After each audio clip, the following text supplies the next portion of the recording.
Opa, tudo bem? Tudo certinho? Vamos falar aqui um pouquinho de história hoje. Vamos começar aqui falando do período napoleônico, né, que está aí atrelado à Revolução Francesa. Antes de começar essa aula, só dar um aviso prévio aqui que para você entender essa aula sobre o período napoleônico, é necessário ter uma base de Revolução Francesa. Então, se você já tem uma base sobre a Revolução Francesa, já sabe mais ou menos o que aconteceu lá na França nesse período aí, dá para seguir com essa aula aqui já. Então, vamos supor que você já tem essa base e vamos começar a entender aqui o que foi esse período napoleônico. Bom, esse período napoleônico durou de 1799 até 1815, tá? Essas datas, assim, vocês vão ver que eu vou colocar bastante data, até tipo de ano, século, etc. Mas não é um negócio que você tem que decorar, não é algo que você tem que saber, tá? É só pra facilitar a sua localização, tipo, no período da história que você tá, sabe? Então, pra você ter uma noção de onde você tá, o que tá acontecendo aí no mundo, pra você fazer os links com outras partes da história que se passam nesse mesmo período, entendeu? Em outros lugares do mundo, só pra você entender aonde que você tá situado aí, beleza? Bom, primeiro vamos entender aqui, primeiro tópico que eu coloquei aqui, é que esse período ele foi um período contraditório às conquistas da Revolução, né? Mas como assim foi um período contraditório, né? Logo assim, de cara, logo depois que aconteceu a Revolução, esse próximo período já vai contra algumas coisas, né? Bom, porque é o seguinte, na Revolução Francesa a gente teve a consolidação da burguesia no poder, tá? Então a burguesia ganhou o tão almejado poder político que ela queria, tá? Só que aí chegou Napoleão e Napoleão virou imperador. O Napoleão ele impôs uma ditadura na França, então tirou todo esse poder que a burguesia tinha, né? E aí, então, por isso que a gente fala que foi um período contraditório. Bom, vamos ver aqui, ó. A primeira coisa que Napoleão já fez, ele já chegou arrebentando a boca do balão, né? Já chegou com tudo aqui, lançou a Concordata de 1801. Essa concordata, ela submeteu o clero ao Estado. Ou seja, o clero, que até então, se você pegar ali já no antigo regime, né, tudo, o clero, ele era como se fosse um poder em que você não poderia tocar, você não poderia mudar as regras do clero, ou você não podia ir contra o que o clero queria, até mesmo como rei absolutista, você tinha que obedecer ao clero, de certa forma, né? Só que aí Napoleão falou, tipo, basta, chega esse clero mandando em tudo, eu não quero que ele mande em mim. Então ele vai submeter esse clero ao Estado, que seria ele, entendeu? Então o clero vai perder esse grande poder que tinha.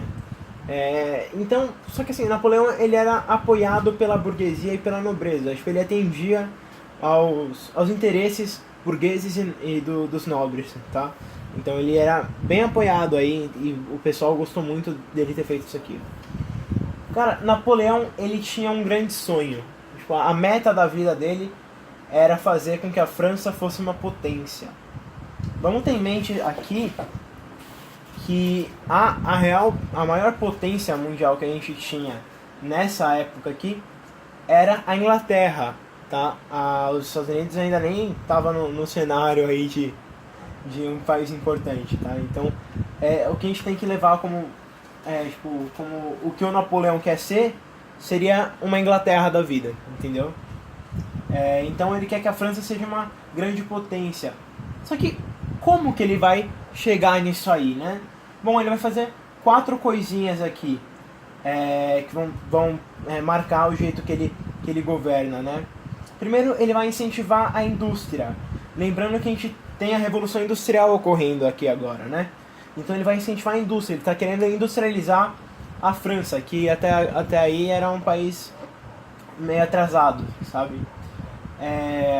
Ele vai também querer a defesa da propriedade, a defesa da propriedade privada, tá? Ou seja, ele vai querer que tenham o Estado tenha menos poder, entendeu? que os nobres, os burgueses tenham mais controle sobre terras, sobre indústrias, etc. Tá bom? E aí ele vai criar uma moeda única para a França, que vai ser o franco, e isso vai facilitar muitos negócios, né? E ele vai criar o Banco da França, perdão. Ele vai criar então o Banco da França, que vai servir também para dar essa força na economia francesa, né?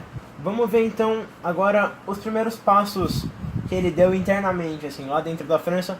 Qual que foram os primeiros pauzinhos que ele mexeu ali, tipo, em relação ao povo ou em relação a alguma política, né? Vamos, primeiro assim, em 1804 ele foi coroado imperador. Então essa concordata de 1801 que ele fez, ele não era imperador ainda, ele só era um cara na política, entendeu? Era naquele esquema dos 4 generais lá, entendeu? E aí agora ele deu o golpe de 18 de Brumário e foi coroado imperador pelo Papa, certo? Ele chamou o Papa, né? O Papa teve que vir do Vaticano até a França para coroar ele imperador, para fazer essa como é que fala? Essa festa simbólica, né? Não é bem festa, é o termo que eu queria achar, mas vamos colocar festa. Essa festa simbólica, essa cerimônia, né? Então, a gente vê uma grande mudança aí em relação a relação de Estado-clero, né? A gente vê que, assim, lá mais para trás, o Estado que era submetido ao clero. Então, o rei, o imperador que seria coroado, acho que Júlio César, se eu não me engano, ele foi até o Vaticano para ser coroado. Agora a gente já vê que inverteu a ordem de importância das coisas. Então o Papa ele vai até a França para coroar Napoleão, e durante a cerimônia tem aquele quadro bem famoso, que é esse aqui, que a gente pode perceber que Napoleão ele fica de costas até pro Papa, e aqui a gente vê, né, Napoleão de costas pro Papa, e ele mesmo põe a coroa em si, entendeu? Como se fosse até um desrespeito, né, com o Papa, mas para mostrar que, tipo, ele que é o cara lá, entendeu? Também a gente vai ter aí, né, logo depois que ele virou imperador, ele vai criar um código civil. Então seria como se fosse algumas leis aí, algumas coisas para facilitar para englobar mais essa política que ele queria colocar na França, né, para deixar a França com uma cara mais dele, assim, né? Então esse Código Civil ele vai ter valores liberais, tá bom? E esse Código Civil eles vão ter dois itens muito importantes, né? Que é a igualdade jurídica, ou seja, todos agora vão ser iguais perante a lei. Não importa se você é burguês, se você é nobre, se você é camponês, se você é padre, se você sei lá, seja lá o que for, você é igual perante a lei, tá? E ele também vai proibir greves e sindicatos. Ou seja, então você pode ver aí que que Napoleão ele libera, ele dá algumas coisas pro povo, né, para todos, e tira algumas coisas ao mesmo tempo. Então ele dá a impressão de ser aquele cara bonzinho, entendeu? E ser aquele cara que ajuda todo mundo, só que na verdade ele também tá mexendo as coisas ali pra si. Então você vê que assim, ele dá essa igualdade jurídica para as pessoas de classe mais baixa, para os de menor importância, só que ele proíbe as greves e sindicatos. Ou seja, eu tô te dando a igualdade aqui, mas mano, você não vem me encher o saco com greve ou com sindicato aí, você não pode fazer essas coisas mais não, beleza? E aí também agora ele vai liberar um pouco mais, que é Napoleão, ele irá distribuir terras para os camponeses e vai construir escolas públicas. Então você vê, mano, não faz greve, não faz sindicato, não me enche o saco com essas coisas assim. Se eu tô te dando terra aqui já, tá bom? Tô dando escola pro seu filho aí e tô te dando igualdade jurídica. Então você vai ter mesmo privilégio lá de questão que se você fizer alguma cagada, for ser julgado, você vai ter o mesmo peso do que o julgamento de um nobre, entendeu? Então ele dá algumas coisas, só que puxa outras. Então ele tá sempre com a França ali sob as rédeas dele, de uma certa forma. Agora vamos estudar um pouquinho das políticas externas desse Napoleão Bonaparte, né? Primeiro que assim, ele queria uma bela briga aí contra a Inglaterra, né? E aí então, porque ele queria muito mesmo ser melhor que a deixar a França, né, melhor do que a Inglaterra. Então ele até declara guerra contra a Inglaterra. E aí, pra ter a grande sacada dele, né, a gente pode dizer assim por enquanto, a grande sacada dele para vencer essa guerra foi implantar esse bloqueio continental. Isso aconteceu em 1807. O que é esse bloqueio continental, né? Isso é muito importante de você saber. Isso com certeza vai ser perguntado em provas, em vestibulares, né? Ou, enfim, é algo muito importante de você saber. O que foi esse bloqueio continental, né? Esse bloqueio continental foi o quê? A proibição do comércio com a Inglaterra. Ou seja, ninguém mais pode fazer comércio com a Inglaterra. Você não pode mais vender nada para a Inglaterra, você não pode comprar nada da Inglaterra.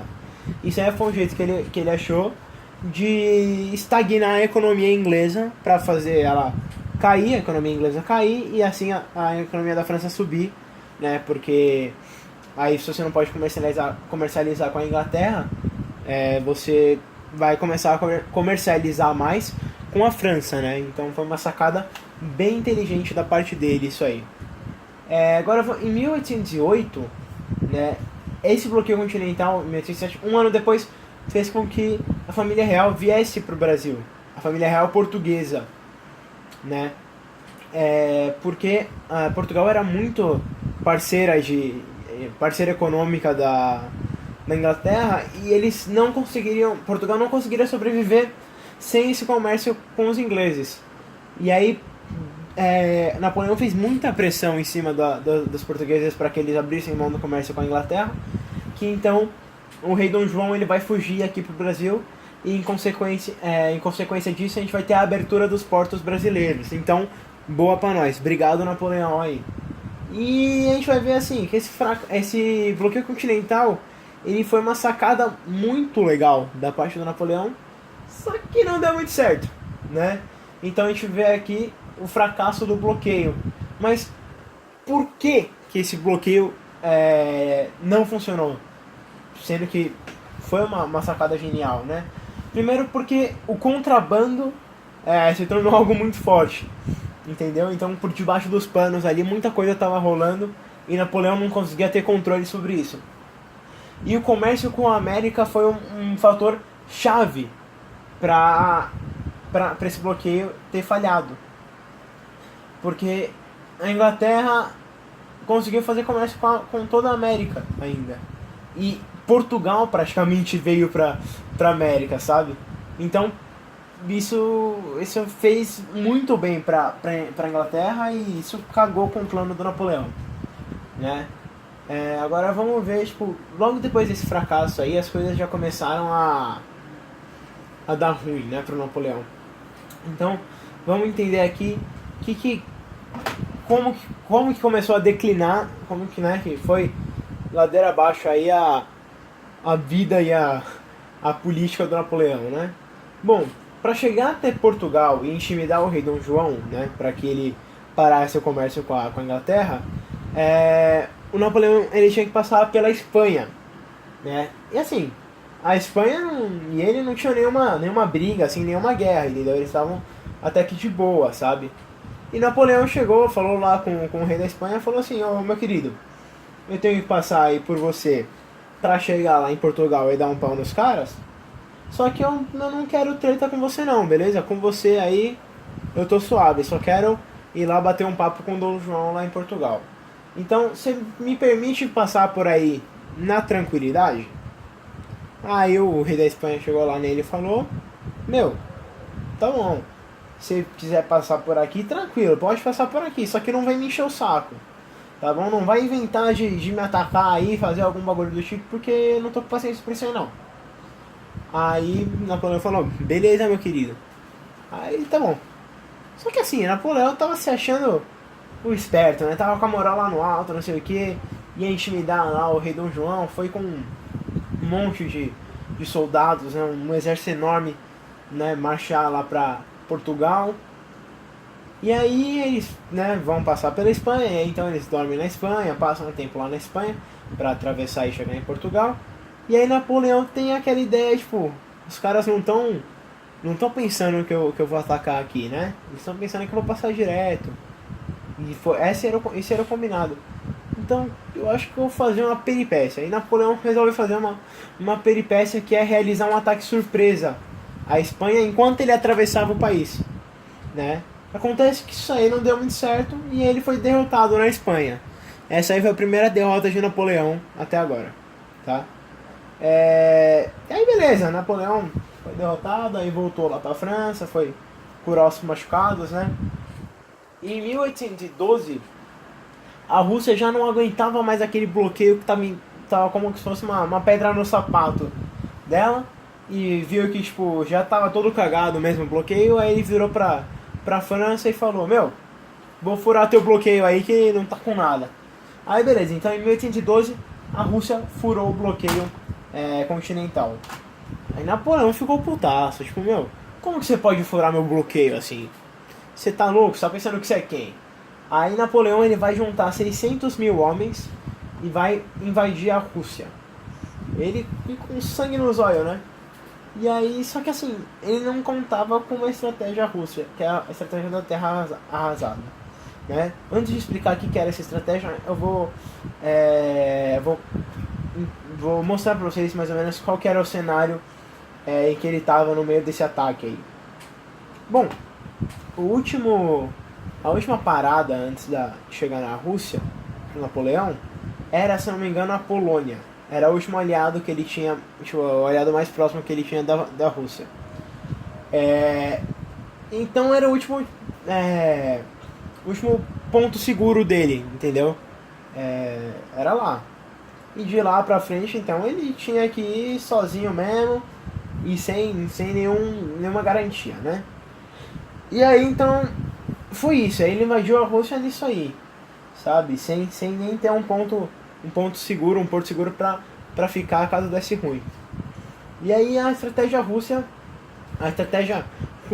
é algo sensacional que também funcionou lá na frente com Hitler, né? Mas essa estratégia da terra arrasada. O que é essa estratégia, né, meu? Ela é queimar qualquer abrigo ou qualquer suprimento que tem naquela região. Então, meu, você vai matar seu gado, você vai queimar sua casa, você vai queimar tudo que você tem, você vai destruir tudo que existe ali, tudo que é seu, tudo que existe naquela região, naquela cidade, naquele vilarejo. Você vai botar tudo no chão, vai botar fogo em tudo, vai destruir tudo e não vai deixar nada. Toda plantação que você tiver, você vai queimar, você não vai deixar nada pra trás.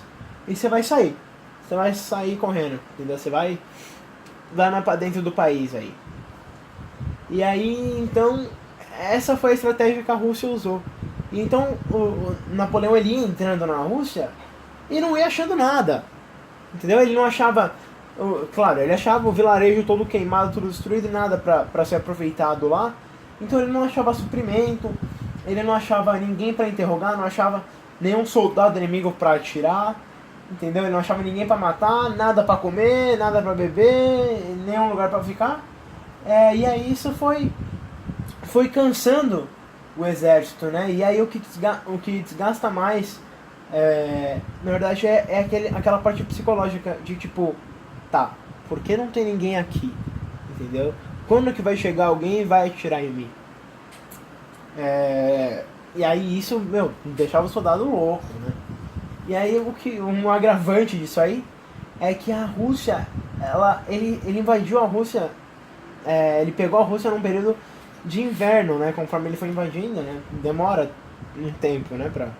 Pra andar tudo aquilo, são 600 mil homens, então né, ele demorava semanas. E aí, nisso que ele tava invadindo a Rússia, chegou o inverno. E, meu, o inverno na Rússia são temperaturas, tipo, menos 30 graus, menos 20 graus. É um negócio absurdo de frio, entendeu? E aí, então ele pegou esse frio absurdo, né? E aí, beleza, avançando e todo mundo sofrendo e, meu, alguns ficavam doentes e morriam no caminho. E aí, ele foi avançando e chegou em Moscou. Ele chegou lá em Moscou. Só que também não tinha mais ninguém lá em Moscou. Cara, a capital da Rússia não tinha ninguém, tava vazia. Aí ele parou, né? Putz, que negócio estranho. Por que tá vazia, né, a cidade? Mas assim, ainda como era uma cidade grande, a cidade ainda estava inteira. Ninguém quis destruir aquela cidade. Né? Então ele falou, tá bom, então a gente tem um lugar pra ficar aqui, a gente tem comida, beleza, né? Aí então resolveram ficar ali em Moscou, dormir uma noite em Moscou, descansar um pouco, né? E aí veio no meio da noite assim, né? Soldados já descansando, não sei o que.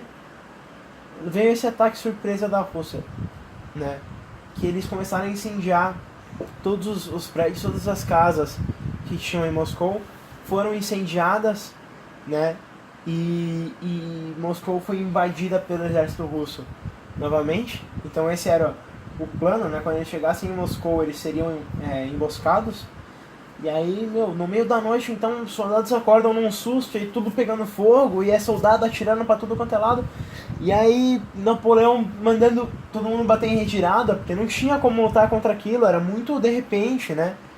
E muita gente já tava morrendo lá no incêndio, não tinha como sair da casa, enfim. E aí, quem conseguiu sair, pegava o que dava e saía correndo, né? No pinote, assim. E o soldado russo atrás atirando. E assim, o casaco dos franceses, ele era abotoado, né? E esses botões, eles, nessas temperaturas super frias e com o vento, né, deles correndo, esses botões, eles se desfaziam. E então, no meio daquele friozão, não sei o que, o casaco dele abria. Então, ele não conseguia mais atirar porque ele tinha que segurar o casaco. E aí, nisso, ele morria, entendeu? E aí então Napoleão ele foi derrotado na Rússia e os que eram 600 mil homens que ele levou pra Rússia, ele voltou com 40 mil. Então, foi uma chacina, um fracasso enorme a invasão da Rússia, né?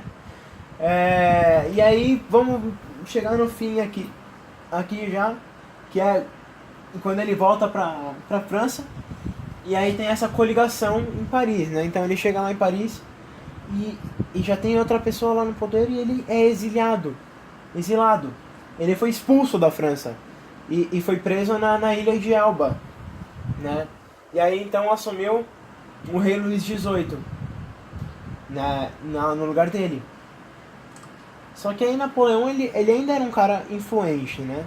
Então ele, com toda aquela lábia dele, conseguiu enganar os soldados que estavam, né, mantendo ele preso lá, e conseguiu fugir da ilha, retornou à França e governou por mais 100 dias, né? Nisso que ele estava retornando à França, o rei Luís XVIII ficou sabendo disso, e aí ele fugiu para Bélgica para buscar ajuda para tentar derrotar Napoleão, né? Para tentar recuperar o trono e não deixar que Napoleão chegue. E aí nisso ele foge, e aí Napoleão chega, beleza, sou o rei de novo aqui, não tem mais ninguém. Napoleão então retoma o controle da França, só que assim, pra ele conseguir governar de novo, ele tem que matar o atual rei, né? Que ainda estava exercendo a sua função de rei. Então ele vai querer chegar lá e matar o rei. E aí então ele junta um pessoalzinho e vai lá pra matar o rei. Só que aí a gente tem a icônica batalha de Waterloo, né? Que é quando ele é derrotado de novo. E aí ele finalmente, em 1815, é preso na ilha de Santa Helena. E aí tem várias histórias aí que contam que, na verdade, ele foi assassinado e não morreu por causas naturais, né? Que foi em 1821 é a morte dele. E aí falam que as paredes do quarto dele soltavam uma certa substância que era tóxica, né? E causava alucinações e denegria o cérebro humano. E então ele começou a ficar debilitado, né? E começou a ter alucinações e não sei o que. Justamente pela pintura do quarto que ele estava lá. Né? Então podemos dizer que Napoleão pode ter sido até mesmo assassinado. Né? Mas enfim, esse foi o período napoleônico, tá? Basicamente isso, espero que a minha explicação tenha sido boa. Espero que você tenha conseguido entender o que aconteceu aí nesse período, tá? Vão ter mais aulas aqui. Eu não sei com que frequência teríamos aulas, mas assim que eu tiver alguma matéria nova aí pra colocar pra vocês aí, eu o farei, né? Ainda lançarei mais 2 aulas aqui no YouTube hoje. E é isso aí, mas por enquanto fiquem com essa, tá bom? Um beijo e tchau!